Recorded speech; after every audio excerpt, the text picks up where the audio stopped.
নমস্কাৰ সকলোকে Assam study info চেনেলটোলৈ পুনৰবাৰ স্বাগতম জনাইছোঁ। অসমৰ জনসাধাৰণৰ লগতে প্ৰত্যেকগৰাকী ছাত্ৰ ছাত্ৰীলৈ আহিছে কেইবাটাও গুৰুত্বপূৰ্ণ খবৰ।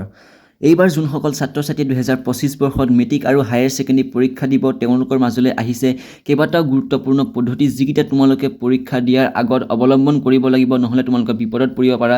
আৰু কিটা ট্ৰিক্স তোমালোকে ইউজ কৰি পৰীক্ষাত বহিবা আৰু তোমালোকে এইবাৰ কেনেদৰে পৰীক্ষা দিলে তোমালোকে পাছ কৰিবা বা ভাল নম্বৰ পাবা তোমালোকে, কিয়নো এইবাৰ যথেষ্ট সলনি হৈছে আগৰ পৰীক্ষাৰ তুলনাত। 2025 বৰ্ষত মেট্ৰিক আৰু হায়াৰ ছেকেণ্ডেৰী পৰীক্ষা দিবলৈ ওলোৱা সকলো ছাত্ৰ ছাত্ৰীৰ বাবে মই ইতিমধ্যে বহুতো কুৱেশ্যন এনচাৰৰ ভিডিঅ' বনাই থোৱা আছে। যদিহে তোমালোকে চোৱা নাই তেনেহ'লে তোমালোকে ডেছক্ৰিপশ্যনত চাবা। তোমালোকে সেইখিনি ভিডিঅ'ৰ যদি ভালদৰে পঢ়া তেতিয়া তোমালোকে এইবাৰ মেট্ৰিক আৰু হায়াৰ ছেকেণ্ডেৰী পৰীক্ষাত ভাল ৰিজাল্ট কৰিব পাৰা, কিয়নো তাত মই প্ৰায় 99% কমন কুৱেশ্যন এনচাৰ তোমালোকক মই ভিডিঅ' বনাই থোৱা আছে।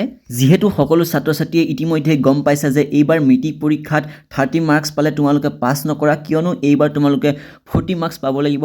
তোমালোকে 100ৰ ভিতৰত 40 মাৰ্কছ পালেহে তোমালোকে এইবাৰ মেট্ৰিক পৰীক্ষা তোমালোকে পাছ কৰিবা। কিন্তু এইবাৰ হায়াৰ ছেকেণ্ডেৰী দিব ওলোৱা ছাত্ৰ ছাত্ৰীসকলৰ বাবে কোনো টেনশ্যন নাই, তেওঁলোকৰ আগৰ দৰে পৰীক্ষা হ'ব। 30 মাৰ্কছ পালে তেওঁলোকে পাছ কৰিব এইবাৰ হায়াৰ ছেকেণ্ডেৰী পৰীক্ষা। যিহেতু মেট্ৰিক পৰীক্ষাত 50 মাৰ্কছৰ MCQ কুৱেশ্যনে আহে, অৰ্থাৎ মাল্টিপল চইচ কুৱেশ্যনে আহে, তাৰ ভিতৰত তোমালোকে যেনে তেনে কৰি তোমালোকে 20ৰ ওপৰত পাবলৈ তোমালোকে চেষ্টা কৰিবা। তোমালোকে 20 নম্বৰ ওপৰত মাল্টিপল চইচ কুৱেশ্যন কৰিবলৈ চেষ্টা কৰিবা আৰু তোমালোকৰ বাকী ছাবজেক্ট থিয়ৰি তোমালোকে অলপ মাৰ্ক বঢ়াই দিলে তেতিয়া তোমালোকৰ 40 মাৰ্কছ ইজিলি উঠি যাব। আৰু যোনসকল ছাত্ৰ ছাত্ৰীয়ে ভালদৰে ৰিজাল্ট কৰিম বুলি ভাবিছে তেওঁলোকে ভালদৰে পঢ়া, তোমালোকে 40 by 50 কৰিবলৈ চেষ্টা কৰা। আৰু বহুতো ছাত্ৰ ছাত্ৰীয়ে কি কৰে, মেট্ৰিক আৰু হায়াৰ ছেকেণ্ডেৰী পৰীক্ষাত তেওঁলোকৰ এডমিট কাৰ্ড আৰু ৰেজিষ্ট্ৰেশ্যন কাৰ্ড লৈ নাযায়।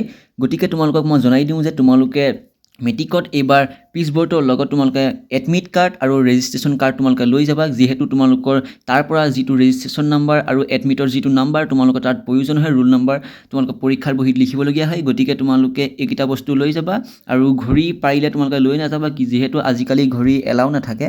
টাইম চাব পাৰিবা সেইবিলাক ঘড়ী লৈ যাব পাৰিবা, কিন্তু স্মাৰ্ট ঘড়ীবিলাক তোমালোকৰ তাত এলাও নাথাকে। আশা কৰোঁ প্ৰত্যেকগৰাকী ছাত্ৰ ছাত্ৰীয়ে কথাকেইটা বুজি পালে। তোমালোকে এইকেইটা কথা তোমালোকে ভালদৰে মন কৰি পৰীক্ষাত বহিবা। তো আজিলৈ ভিডিঅ'টি যদি এই ভিডিঅ'টো ভাল লাগে নিশ্চয়কৈ ভিডিঅ'টো লাইক এটা কৰি চেনেলটো ছাবস্ক্ৰাইব কৰি নটিফিকেশ্যন বেলটো অলত ক্লিক কৰি দিবা আৰু এই ভিডিঅ'টো নিজৰ বন্ধু বান্ধৱীসকলে শ্বেয়াৰ কৰি দিবা। তো আজিলৈ ধন্যবাদ। জয় আই অসম।